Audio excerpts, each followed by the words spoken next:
Hey guys, Stone Fox here, and tonight we have 5 interesting Reddit stories to help you fall asleep. So dim your lights, get cozy, and let's dive straight into the first story of how this man's wife lost $12,000 and hid it from him. Story 1. I just found out my wife of 4 years put us in $12,000 of debt and hid it from me. I just uncovered what I really hope is everything. There were some red flags that I foolishly ignored. Here's a rough timeline. We've been together since high school and married young, 21 to 20. It was pretty clear from the beginning, and we even had conversations specifically about it, that she would handle the money. Her parents are incredible with money. They are avid couponers, exceptional investors, and mind-bogglingly frugal. It was logical to me that she would inherit at least some of this. And since I hated everything to do with finances, it made perfect sense. More backstory. I'm the primary breadwinner. She makes less than $10,000 a year from a part-time job. Shortly after we were married, she got a couple of credit cards that had cashback or air mileage programs and explained to me that as long as we kept them paid off, they'd basically be giving us free money. A year before we were married, I started working as a freelance contractor. This meant I had to pay estimated taxes every quarter. Last year, tax year 2013, she offered to take over my taxes and I happily agreed. Again, hate finances. I just told her every quarter, I made X dollars, so send the IRS Y dollars. 4 times she told me she would. This last tax season, I found out she lied every single time. We got a massive bill. Thousands of it were from the late fees alone. I only found out because I had to help and sign for the taxes. This basically wiped our nest egg and left us owing $5,000 that we had to put on a payment plan with the IRS. She apologized and cried a lot and said she just misunderstood the estimated taxes and this kind of thing would never ever happen again. I shrugged it off. People make mistakes. There is about $4,200 left to pay the IRS. Jump forward to this June. We moved into a new place. The city requires a credit check to turn on the water, sewage, etc. I go to the office to sign and finalize it, and to my surprise, they require a rather large deposit. I asked about it, and they said it was due to the credit check. I looked over the credit report, and it had a column that was, "These items negatively affect your score." Most of them were fine, like credit history too short. But one line really stood out to me. Average balance on all accounts above 30%. When we first got the credit cards, our limit was $2,000, so I was thinking, okay, $600 in credit debt isn't a big deal. I told my wife about the credit check and the large deposit, and she said something like, "Oh yeah, I'm sorry, I kind of let it slip this last month. It'll be fine next month." What I didn't know at the time was that our credit limit had increased to $5,000 and that we were far past the 30% mark. Just over a month ago, I come home and sit down at the computer, which we both use. My wife comes over and sits next to me and starts telling me about her day. I close the browser window, which had been open, and behind it is a PDF statement for one of the credit cards. My wife screams, "Close that!" and grabs the mouse and closes it. But before she does, I see at the top a massive current balance, $4,900. It wasn't exactly $4,900, there was some change. She turns bright red and looks at me with a look of, "Did you just see that?" I say something like $4,900, and she breaks down and starts crying. She explains that it just got out of hand and she lost control and it's been snowballing, and she didn't want to tell me about it because it stressed me out and it was all her fault. Then she says something that still pisses me off to think about. "It all started when you stopped working from home and got a job. I didn't realize you were going to make a lot less money." This pisses me off because I got a 20% raise when I stopped freelancing. It just seemed like less money because of tax withholding, and I was contributing to a 401k, and our health insurance got 10 times better. So there was less cash in the bank every week, but I was making more money. Anyway, we have a long talk and decide the money needs to be transparent. We set up "You need a budget," and she went through and added everything in. We decide that every single week we'll go through our weekly expenses, and neither of us will spend any money without telling the other. We plan everything out and figure out that we can pay off the credit card by the end of the year if we eat super cheap and never go out. At some point during this day-long talk and planning session, I notice she has left out the other credit card from YNAB. I asked her about it directly, like I looked her dead in the eye and said, "What about the Amex?" She looked at me and with a straight face said, "It's at like $400 to $600. I barely ever put anything on it because it doesn't have cash back." I'll pay it off this month and then just close it. For some stupid fucking reason, I believed her. Now skip forward to this morning. I decided to check on everything because we had some minor but unexpected expenses this week. And I wanted to see how it'd affect our long-term payoff plan. I logged into the Amex account and see that it has a balance of $3,534.39. Not only that, but I logged into the other credit card to find that it's $1,000 higher than what she's reporting in YNAB. She recorded two $500 payments in YNAB that she never actually paid. I'm looking through the statements and where I have been living on basically chicken breasts and vegetables. She has been eating out multiple times a week while I was at work. There are countless expenses that I can't account for and that go way beyond the budget we planned. Our plan to have what I now know is only half our debt paid off by the end of the year is completely botched already. Just a month in. I feel sick. I don't think I'll ever be able to trust her again. My stomach churns every time I think about her face when she told me the Amex only had a balance of $400. I'm seriously considering a divorce. Would a divorce be an overreaction? Is this something I should be able to forgive? Any advice would be greatly appreciated. Thank you. TLDR. My wife lied to me about our taxes and put us $5,000 in debt with the IRS. Then lied about our credit cards and hid the fact that we were thousands of dollars in debt. Then lied to my face when confronted about it. Then repeatedly cheated on our mutually agreed upon budget plan to pay it off. Relevant comments commenter. I think you should consider counseling before jumping to divorce. Sometimes there's a lot of shame surrounding financial trouble. Also, don't let your wife be in charge of the finances anymore. I would give her one card, the both of you have an allowance, and be meticulous about your finances. This is obviously something she can't handle. She got into trouble and felt too ashamed to come to you for help. Why doesn't she work more? Do you two have kids? Ops comment. No kids, she has been off and on pursuing a degree. She dropped out last semester, then started again this semester, taking 8 credit hours. So the primary reason she doesn't work more is because she wants to finish school. I guess I am, paying for her school out of pocket. Commenter, I can hear the anger through your post. I think you should do what you can to diminish that before you talk to her about this again. I look at my finances about once a week. I figure out where our money is going and why. We have a spreadsheet that shows expected savings versus expected expenses. My husband called me while I was at work last week because he noticed I spent $5 on a protein shake looking at credit card statement online. It shows up instantly. He asked me if I lost my shaker and if he needed to prepare my shake for me. No, I don't forget. We are both on top of our finances and contributing to our financial goals. Never leave this in her hands again. You both need to know what is going on with your money. So there's the deceit you need to deal with in addition to her not pulling her weight. Why did she drop out? What is she contributing? Does she feel a responsibility financially to you? Opis comment. She dropped out after she got a failing grade on one of her tests. She decided to switch to an easier major, but has since switched back to the harder major. I'm honestly not sure what she's contributing anymore. I do all the cooking and half the cleaning. She goes to work and school. My original thought was that as soon as she finishes her degree, she'll make up for it, as her degree has a very high starting salary. I'm not sure I follow your last question. I know she is very self-conscious about her contribution to the relationship and gets very defensive anytime a conversation enters the same hemisphere as contribution. Update 1, September 26, 2014, 1 month later. First, a big thank you to everyone who gave me their thoughts and advice. I read everyone's messages, even if I didn't reply. It's been a month since I found the second half of the debt. Here's what has happened since. We're still together. I've taken complete control of the finances, but she still can see it all, and we're discussing finances on a regular basis. I set up Mint. Big thanks to those who recommended it. It's been a huge help, though the net worth column makes me a little sick every time I see it. I have not set up a separate bank account, as some people recommended. She freely gave up all her credit cards, and I hid them. I figured cutting them up could potentially cause problems if I needed to cancel subscriptions or something. My logic may be flawed, but since hiding them exactly $0 has been spent on them, so I believe it's a safe method for now.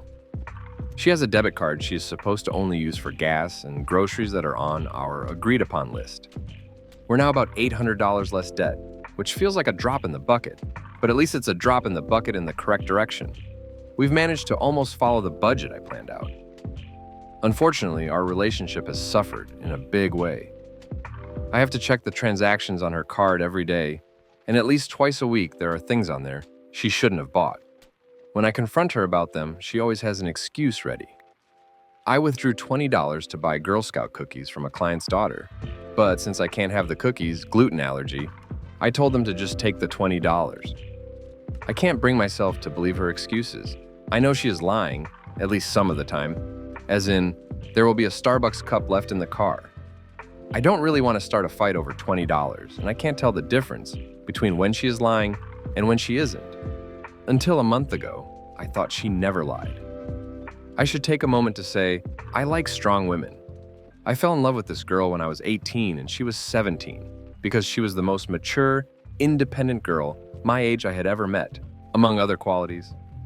She had a good job for 17, she was moving out of her parents' house. She had a car. In short, for her age, I thought she really had her shit together.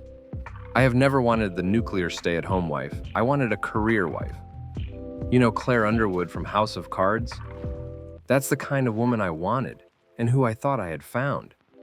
While we were dating, she was all about career advancement, long-term plans, traveling the world, etc. I'm concerned I had rose-colored glasses on, and because I wanted her to be a strong, independent woman, I ignored her faults, and she went out of her way to act like the strong woman she knew I wanted her to be. Whenever I find her spending money on things she shouldn't, I either have to let it go, bad, I assume, or I have to ground a grown-ass woman from her debit card, which I really hate to do. I hate the idea of my wife being a subordinate, or like I have to punish or police her activity. It makes me feel like an asshole. Not to mention it's a complete turnoff that has decimated our intimacy. It's incredibly difficult for me to want to have sex with someone I just had to scold, because they broke a budget we both agreed on. Despite telling me she is sorry and she feels terrible and I feel like I'm fighting alone. It's like instead of being my partner and finding ways to help, I have to actively prevent her from doing further harm. A good example is that she has never looked for scholarships for school. I doubt she could get a free ride or anything, but she hasn't even looked because I've always been able to just pay it off immediately. I get that hunting down and applying for scholarships takes a lot of time and effort, and I have no idea if she'd get any. But she could at least look. I've brought it up and she just brushes it off as, I'll look, but I won't qualify for any, so it'll be a waste of time. And then she doesn't look. Another example, a number of people recommended marriage counseling for us and / therapy for her. I asked her to find a therapist, and then if the therapist thought, after talking with her, that we should do couple counseling, I'd be happy to.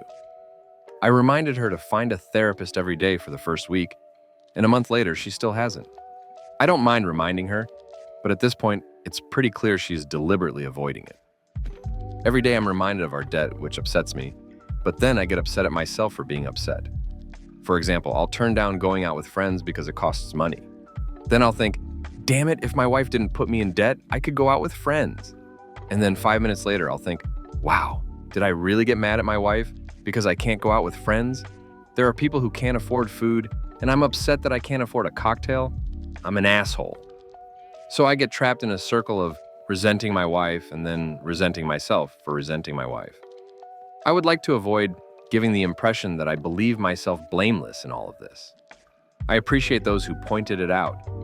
I shouldn't have ignored my own finances for so long. I shouldn't have dumped that responsibility on anyone. I let myself get caught up in the fantasy that I was married to a perfect, strong, independent person who could do anything. If I were to pursue a separation or a divorce, I wouldn't try to escape the debt, or at least half the debt. If I wasn't supporting her or paying for her school out of pocket, I could pay it all off in a few months. We're still together, but I haven't forgiven her and I'm harboring a lot of resentment. I'm so afraid of doing something I'll regret that I'm caught in limbo. I won't forgive her, but I won't leave her, which isn't fair to her or myself, but I am too afraid to do either. It's not the money. Money will come and go. It's the continued lying and the lack of effort to make it right that I am having trouble forgiving. On the other hand, divorce really doesn't sound very fun. I'm afraid I can never forgive her. But I'm afraid I'd never forgive myself if I left her. TLDR. Money is under control and moving in the right direction. Her apologies seem genuine at the time, but she isn't putting any effort in making it right or doing the things I asked her to do to make it right. I feel like I'm supporting a child, I'm having serious trouble forgiving her, and I am harboring a lot of resentment. But I am afraid to leave her. Your advice and perspective is greatly appreciated. Thank you. Relevant comments. Commenter: I think you should tell her it's time for her to get a full-time job. Her entire paycheck can go to the debt. I don't care if it's at McDonald's, she needs a job. Ops comment: the problem with this is that I've already paid for her semester of school. She has a part-time job, and I really don't want to just throw away the tuition money I've already spent. After the semester's over, however, it's definitely an option. Final update: July 17th, 2015, 10 months after first update. I don't know how else to put this. We're still together, we're still in love, and as of today, we're debt-free. We finally set aside our pride and went to counseling. A big thank you for the Redditors who pushed me too, which was a huge help. She stayed in school at my insistence, but started working her ass off. She took more hours at work and took any odd job she could. Babysitting, dog sitting, house sitting, face sitting, kidding. She gave up a huge chunk of her nights and weekends and massively reined in her impulse purchases. Her grades did suffer quite a bit, but now she'll be able to cut way back on work and focus much more on school. It's been 10 months, but I feel like we've matured 10 years. Wow, that sounds uppity as... who cares? I'm excited. We're much better at communicating and money management. We've learned how to go on cheap dates, and we're both better cooks. We drink and eat out a lot less, so we're both healthier. I don't think this could have turned out better. A big thank you to all of you. I got a lot of great advice in my threads and others. I'd also like to give a shout out to Our Personal Finance and Our Eat Cheap. And Healthy both are great resources and were a big help, TLDR. They got their shit together and lived happily ever after. We're better prepared for life because of it. Story 2. I almost got fired for protecting my coworkers. This past week, I was presented with an industry award in Nashville that an agency partner nominated me for. I am a director at my company. My company decided to send 2 junior-level employees to the event as well because they thought it would be a good experience for them.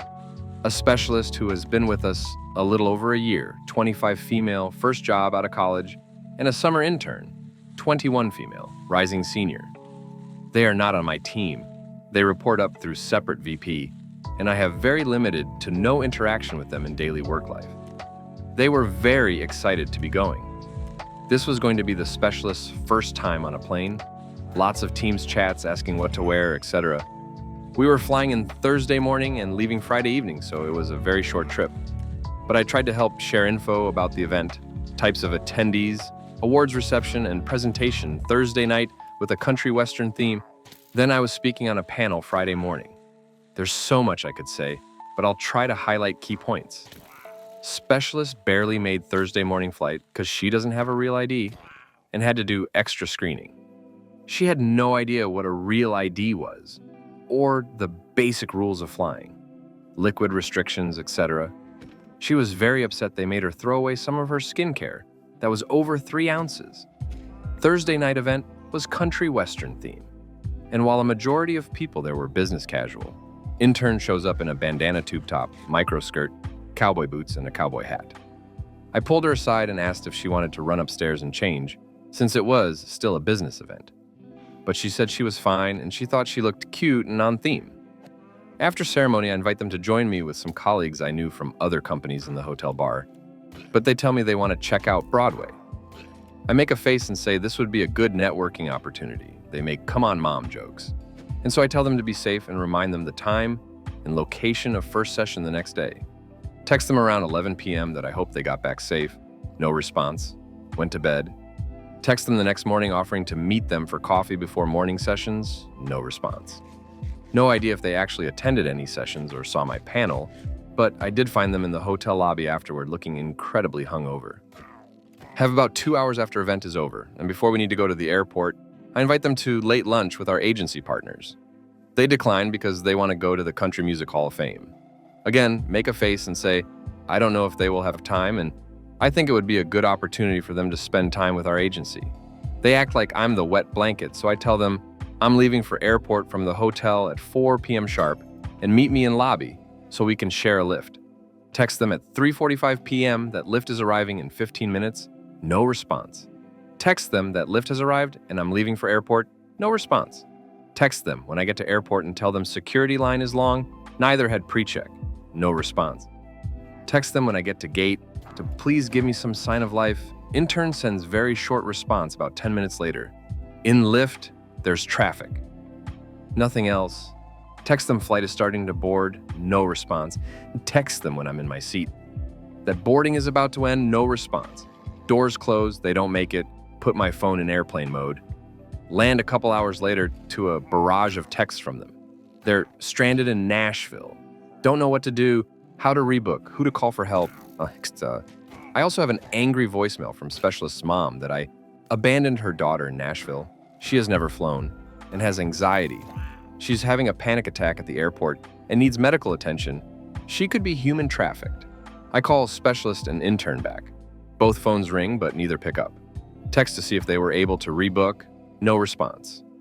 Forward them email with our business travel info with after-hours contact and text them that I sent the email, no response. Texted an hour or so later to see if they were okay, no response. Did not call the mom back. Also have text from their director, don't know her well, just started with company a couple weeks ago, asking what's going on. I send her brief overview and screenshots of all my unanswered texts to them from earlier in the day, along with the transcript of the voicemail I got from the mom. She acknowledges my response, but no further dialogue. Now, I get an invite for a Monday morning meeting from that director with their VP and our C-suite leader. My VP is on PTO. I feel like these are adults, I was communicative, and I'm ultimately not responsible for their decisions. But you tell me, am I the a-hole here? Update, insert, it's me, wicked mean here. This whole fiasco has really challenged my Reddit skills, LOL. Here's my update after my meeting this morning. If there's a better place or way to post it that won't get me in Reddit jail, let me know. Meeting over. CMO didn't join. It was other VP and director, plus the internship coordinator who is in HR. VP asked all the questions. It was over Teams, on camera. Recorded, almost comically formal, like I was being deposed or something. During the meeting, was asked to recap what happened, starting from when we arrived. I was prepared, had all my key points, kept it factual on my actions, no speculation on their actions. I shared my phone screen live, went through the text messages with timestamps and the voicemail from specialist's mom. I was asked if I had requested or encouraged specialist to put any expenses on her P card. This question took me by surprise. I said I didn't even ask or consider that she had a P card. And beside the lift from airport to hotel, which I scheduled and paid for, I was never outside of the hotel or official conference activities with either specialist or intern that would have required any sort of payment. I did say I would consider it to be her line manager's responsibility to make sure she understood our travel and expense policies prior to traveling. I was asked if at any point I had reached out to anyone at the office about anything that was transpiring, to which I said no. I certainly intended to when I returned.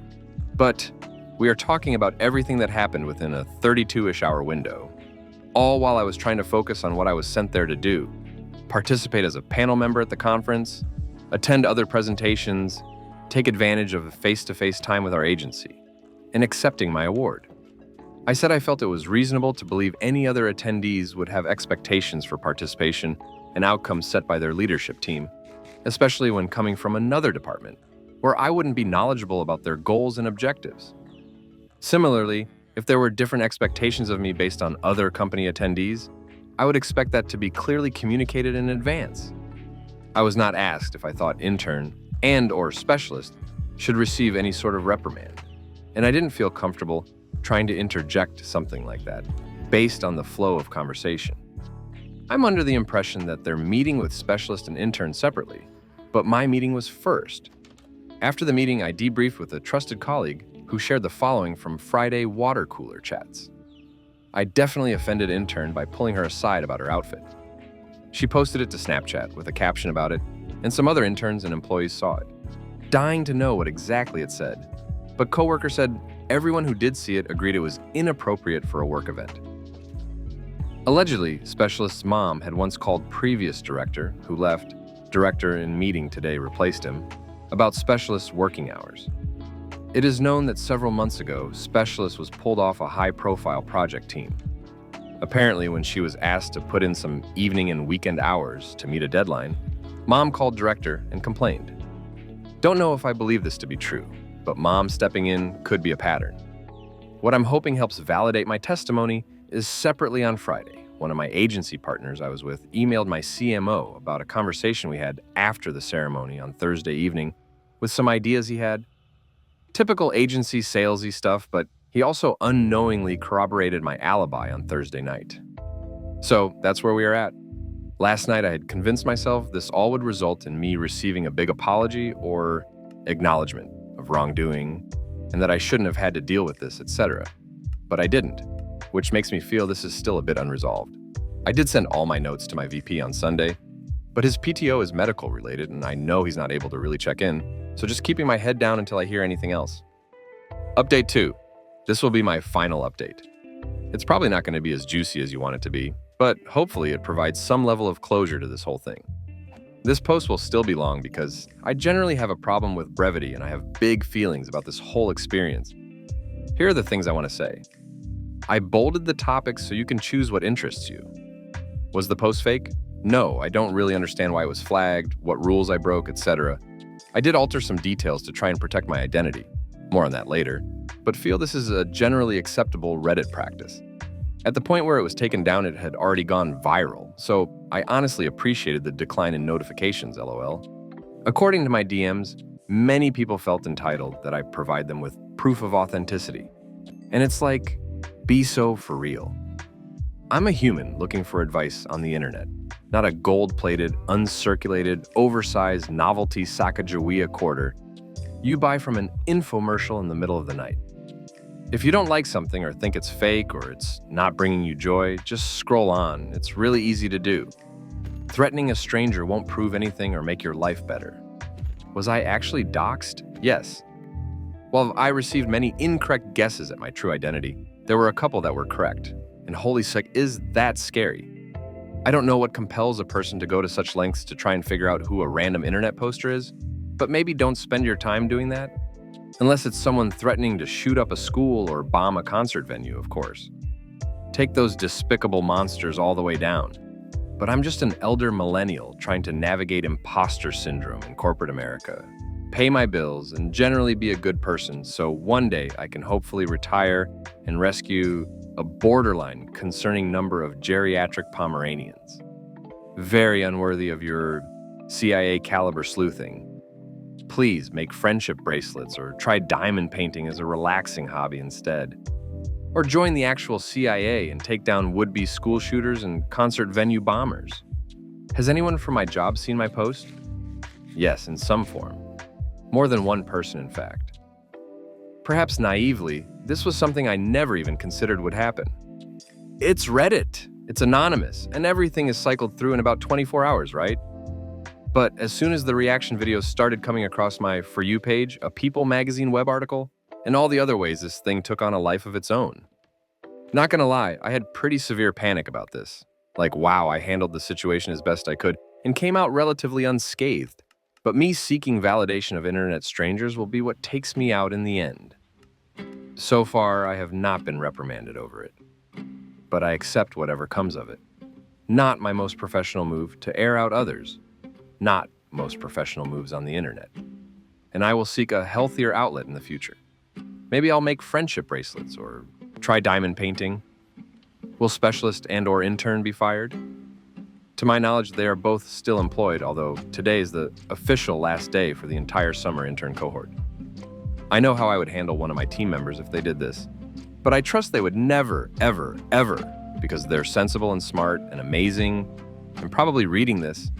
But for these two, it's not up to me to decide. And while I take full accountability for bringing all this on myself, I'm at a point where I would very much like to be excluded from this narrative within my actual place of work. In conclusion, for everyone who commented and sent such nice, supportive messages, thank you. Sincerely. I did get some good advice, and I'm glad I could help you temporarily escape into someone else's work drama, provide HR training material for new employees on travel policies, or maybe validate that whatever you did on your first work trip that creeps into your brain when you're trying to fall asleep at night wasn't actually that bad.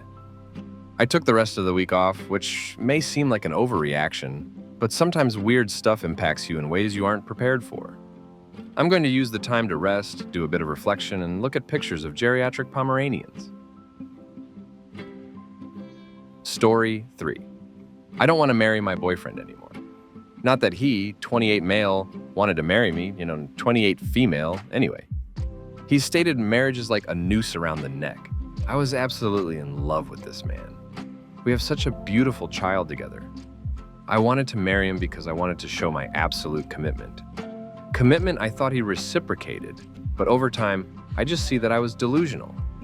After our child was born, I saw he following a lot of thirst trap girls on TikTok.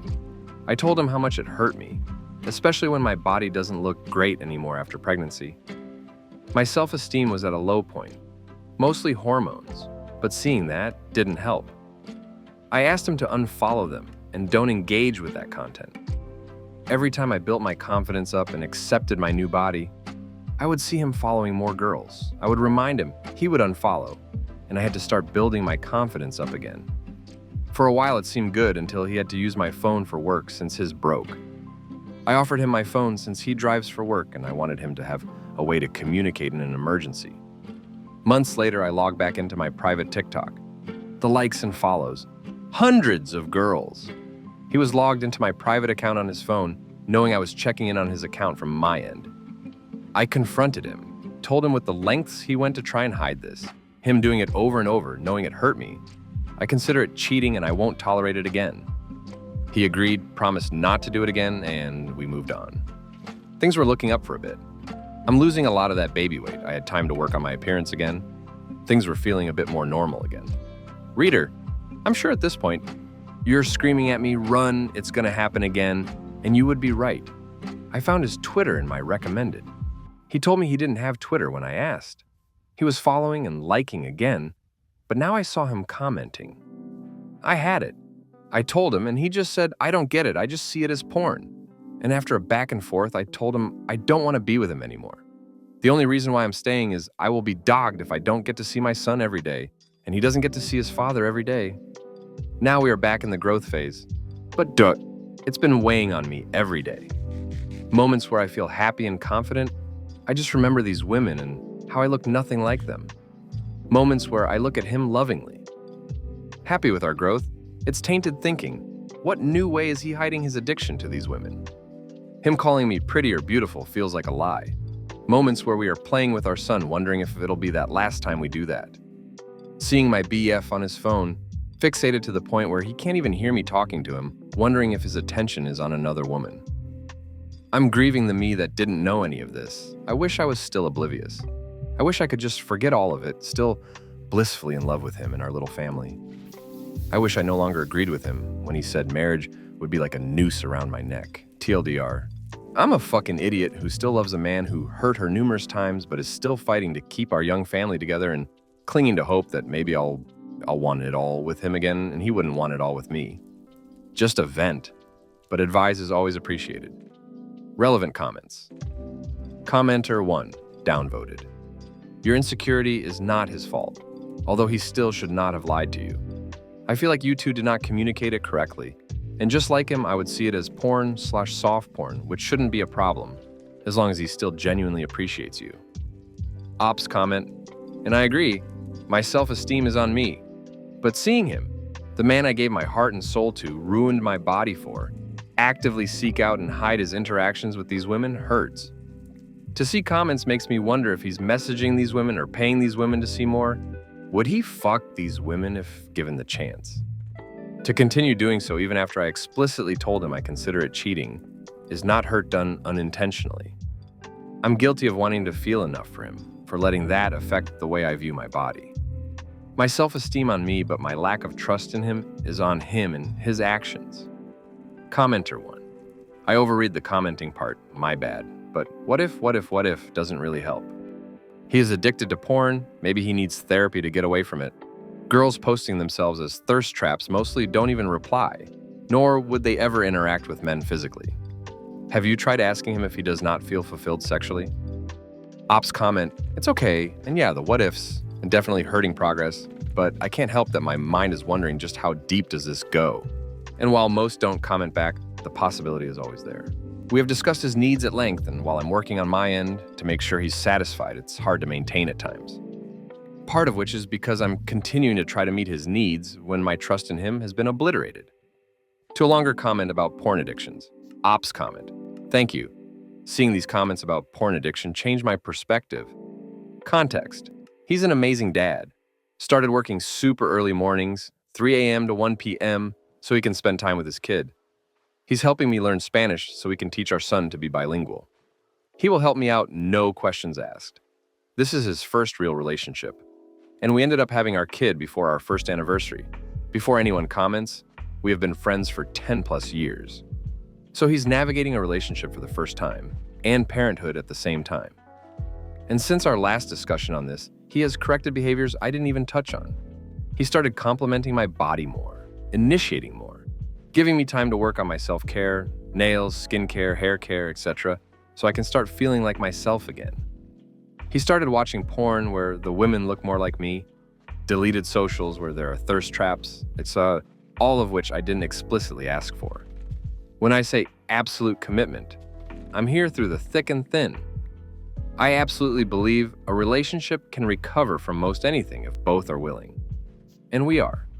We both see now that our relationship needs to be strong for our son, and we will both do what it takes to make its relevant comments. Commenter 2. You love the man you want him to be, not the man he is. You know what you should do. Commenter 3. Exactly. You can't marry a fantasy. If you're unhappy and he violates your boundaries, why stay? The baby weight is not the problem here. Commenter 4. You could try couples therapy, but honestly, I don't think he's worth it. And as the mother of a 19-year-old who has had a lot of revelations about her dad, your kid will not benefit from parents who live together but aren't happy together. He cheated on you. You told him not to do it regularly, and he dismissed you each time. I don't think he will change. Update, 2 years later. A little update for everyone who saw this post of mine a while back ago. Everyone was right. It would just continue to happen, constantly, over and over, until I reached a point where, when I saw it again, I just felt numb. I started giving love to myself, focusing on exercising, diet, creating art, spending time with my son. Eventually, I decided I couldn't be with him anymore, and I left. Get this, our son is almost 3, and when he was begging for me back, he said, "I'm sorry, it's just hitting me that we have a son." Fucking what? Anyway, I have 100% custody and thriving. I wish I took y'all's advice way sooner. I was so naive in thinking he could change. Here's to loving life. Relevant comments. Commenter. Yep, and the plus side is, your son won't have his cheating, irresponsible as a primary role model. Ops comment. This was the big realization at the end of it all. He has a poor male role model, but by me staying, I'm a bad role model as well. That love is tolerating disrespect and accepting less than the bare minimum. I love him enough to put my fears of solo parenting aside. Commenter 2. Congratulations on your independence. Your ex sounds like a real piece of work, and it is obvious that you and your kiddo are thriving without him. Also, he's just now realizing you have a child together. Did he think you had a dog together for the last 3 years? Ops comment. My jaw dropped when I heard him say this, like, he later tried to say, it's just he's our son, now getting a personality, and it was hard for him to feel fatherly instincts, blah, blah, blah. But really, all parents can see the personality from very early on. His problem is, he decided to not connect with his son until it seemed the relationship was going to end. Commenter 3. How'd you get full custody? Ops comment. He gave it willingly. Commenter 4. I remember your post. I'm so glad you have found a way to honor and value you. You deserve honest and compassionate love. I wish nothing but the best for you in this new chapter. Ops comment. Heart emoji. You don't know how many times I went and read the comments of that post every time it happened again.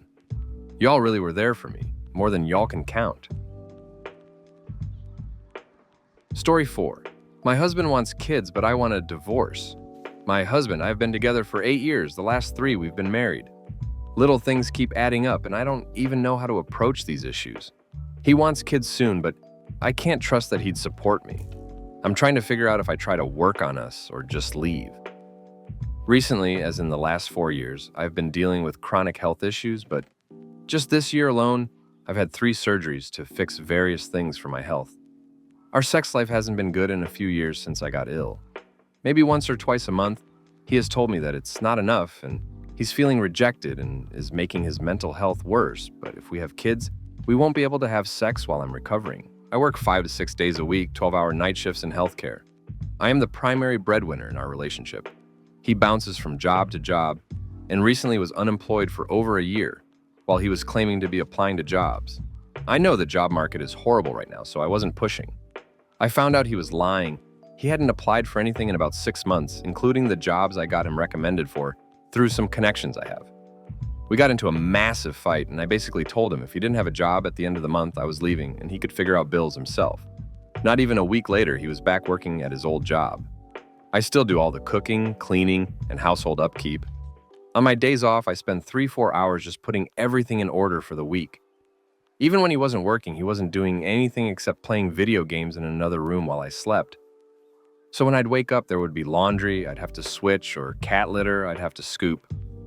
He wants kids soon, but with my chronic health problems, it's going to make children a really hard process on my body. Lots of health risks, and I would basically have to be on bed rest the whole time and in and out of doctor appointments. I couldn't work or do anything really, and I'm just scared I won't get the support that I need. I don't even know if I want to have kids with him anymore. He gets money every month from a settlement, and he says it's enough to make up for the income I won't be bringing in if I get pregnant. The settlement payout every month is less than 1/4 of what I make in 2 weeks. I feel like I'm his mother already. I feel like I'd be one of those married single mothers. I've asked him about therapy, individual or couples, and he is dismissive, saying therapy hasn't helped in the past. So I've asked about medications, but he doesn't want to take a pill every day. I don't want to come across as horrible or manipulative, but I'm about ready to write out everything I do, bill payments, chores, and time I'm at work, etc., and have him do it all for a month, then tell me he thinks we can have kids right now. A few things, since this is a real story and not AI. And I am a real person who is making choices in order to keep up with the current economy and situation. 1. I work the hours I do so I can build up my PTO and sick time for my procedures and recovery time. Yes, I have FMLA for these, but it only pays out 60% of my wage versus 100% if I use PTO. Overtime accrues PTO-X2 and pays time and a half. We also have a pickup bonus of $10 an hour. I have been working at this hospital since 2015 as a CNA and phlebotomist since 2018 and an RN since 2020, so I have seniority and that comes benefits. Yay, unions. 2. I work night shift because it has the flexibility for my schedule, and they work with me for my restrictions.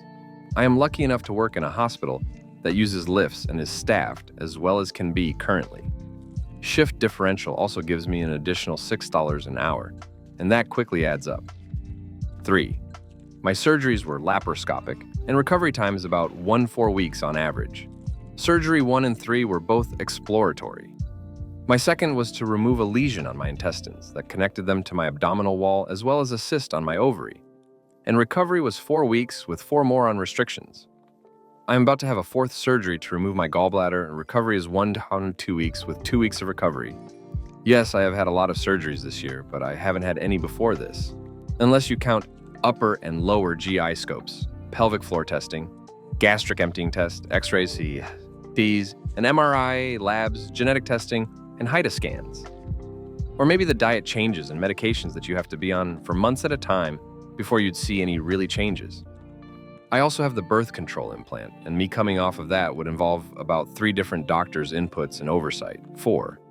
I blocked all of my husband's accounts and his friends' accounts that I know of. I plan on deleting this at some point, but I've just gotten angrier with each comment and everything I type out. At this point, I don't care if he finds this. Maybe it would be a wake-up call he needs. 5. Our wedding was supposed to take place in November of 2020.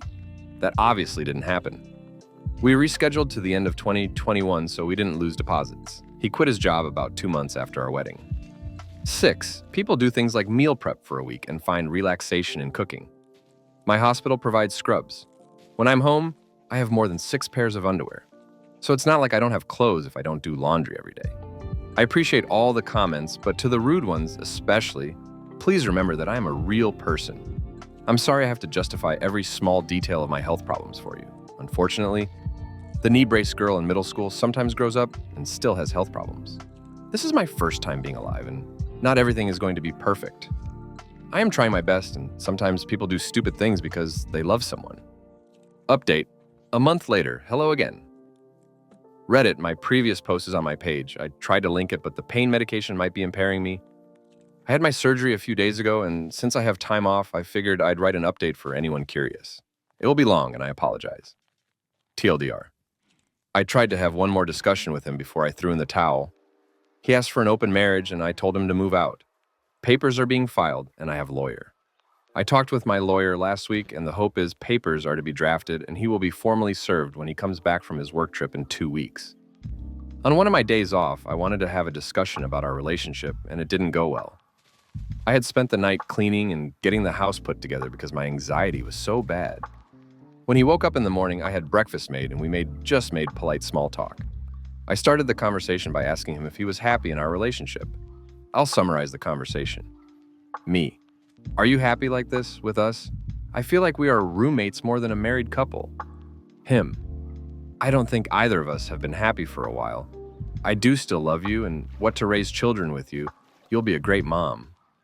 I have been meaning to talk to you about something. Me. Okay, him. Do you remember my friends in City and how they were having problems in their relationship after fake name came out as Ace?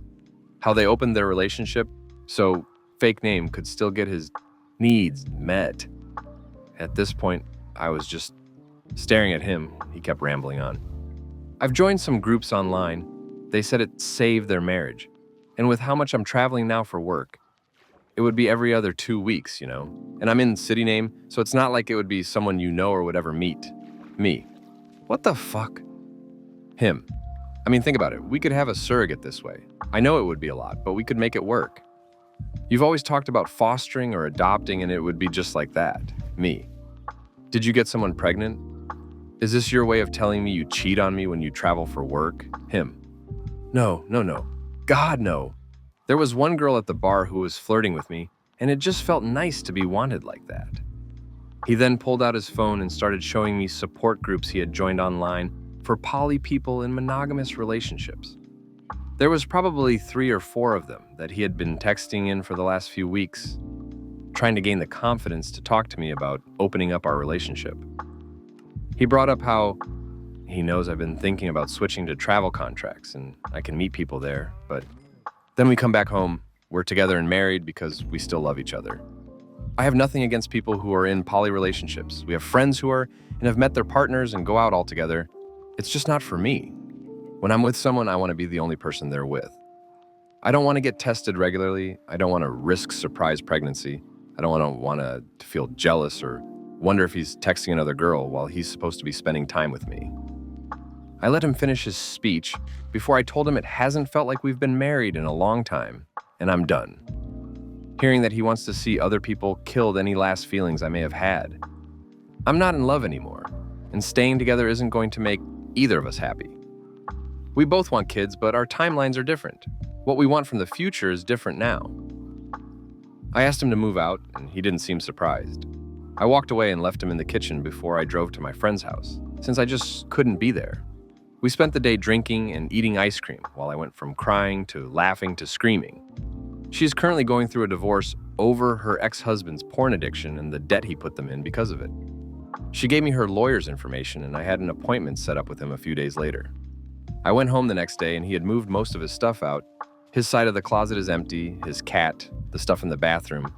A few of our wedding pictures have been taken off the wall, and I can't find them, so I think he took them in his gaming setup. The house feels incredibly empty now.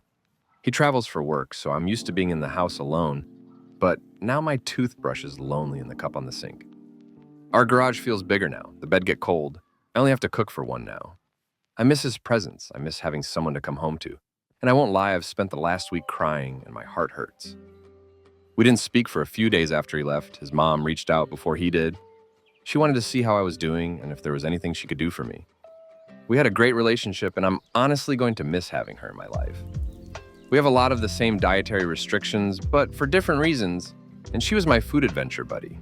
We would go out for a coffee or lunch to some of the few restaurants and cafes that we can safely eat at. She invited me out for coffee and I went. When we met up the next day, we made small talk until the divorce came up. She let me know how he was doing. He moved into one of the houses on their property. They have like 60 acres and 4 houses on the property that different family members live in. He hasn't really gotten out of bed. She's worried about him and wanted us to talk it out. She asked if I was willing to go to couples counseling and told her I've been asking for that for about a year, and his response was no. I was drowning and he didn't want to help fix it, but now that I've decided to leave is when he wants to work it, and I just can't. She stayed silent for a while before asking me if I still loved him. I do, but I don't. I told her I loved who he was, but I'm too full of hurt that I don't feel the love anymore. I can't keep taking care of him like he's my child. I can't keep bankrolling our lives alone. I need a partner who is able to support me, and I haven't felt supported by her son in a long time. We were both crying by the end of our talk, and she gave a really big hug before leaving. He wanted to talk the next day, and he came back to the house to talk. When he came in, it was awkward. He wanted to give me a hug when he and I did. He went for a kiss, and I turned my head, so he kissed my cheek. We talked for a while about our relationship and how it got to this point. He apologized for a lot. He went into specifics of how he never helped around the house. He could have done more since he was home. It wasn't fair to me that he put it all on me. He told me he's looking at a new job, one where he doesn't have to travel, and it's actually in the field he got his degree in. He gave me an update on his cat, who is struggling to the adjustment of the new house. I told him I'll have papers for him in a few weeks, and he couldn't look me in the eyes for the rest of the time he was there. I helped him pack some of the odds and ends that he left around the house, and he left again. At the appointment with the lawyer, we talked about what it would look like for the divorce process. Unless he wants the house, I plan to buy his half. If I do that, then there's a good chance I won't have to pay alimony unless he fights for it. He has the potential to make more than me, so my lawyer doesn't think I'll have to pay anyways. We don't have children, unless you count fur babies. And I took a pregnancy test recently to confirm that I'm not pregnant, so that won't be a factor. We each own our cars and pay for them ourselves. We have a joint savings, but I can prove I've been the only one contributing for the last 2 years, so it's likely I'll get most of that. I'm not touching it besides for the bills for the house per my lawyer's advice. I will hopefully have papers for my soon-to-be ex to fill out, and if he gets a lawyer to look over. My 2 cats have been laying in bed with me and haven't left my side since he left. They're trying to make me feel better, but it's hard. My friend who is also getting a divorce has said that we'll have a hot girl summer together, and it makes me laugh. But I don't think I'm ready or even close to it. I don't want to meet new people. I don't want to do first dates again. I think I'm just going to single for a while. My mom sent me this poem after I told them about the divorce, and it makes me cry reading it. I've learned a lot from this relationship, and I'm content being the old crazy cat lady for the foreseeable future. I will never love the same after you. I was always the girl that loved so hard that it hurt, until it hurt. I watched you change every day until you eventually become someone I told myself I would never settle for. But how do I leave you? I told myself it was just a rough patch and we can work through this. I will do more to make you love me again, because I don't give up on people. So why would I do that to you? I will put myself through hell for you, I will hate myself to love you, and I will rip myself apart so that you feel cared for. Because I was serious when I said I would die for you, because I almost did.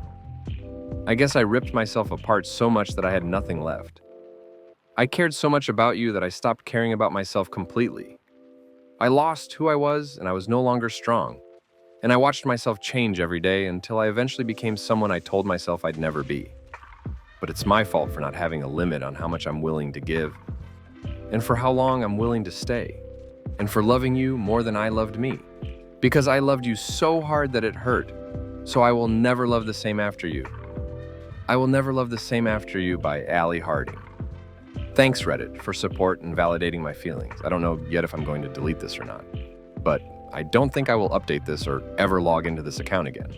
I hope everyone stays happy and healthy. Take care. Mini update. A week later.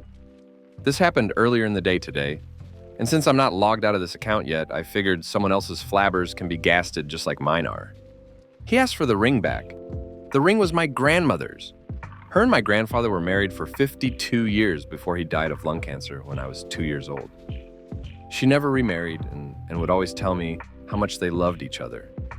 I remember when I was little going and sitting with her and just playing with the ring on her finger because I've always thought how beautiful it was. It wasn't extravagant or large or crazy because my grandparents were not wealthy and got married before my grandfather was drafted. When she passed away, I was a teenager, but she willed her rings to me in hopes that I would love them forever and would find love equal to what she had with my grandfather. When my now soon-to-be ex-husband proposed, he had asked my parents, and my dad gave him my grandmother's ring because he knew I loved this ring so much. And this man asked for the ring back since he's the one that proposed with it, so it means it's actually his. I'm sorry, but WTF. I haven't replied to his text about it, and I don't think I ever will. I'm just sitting here cackling all day at the audacity. And that's it. Thanks for spending your evening with me. If you're still awake and want another set of stories, just click the video on screen. Sweet dreams, and I'll see you in the next one.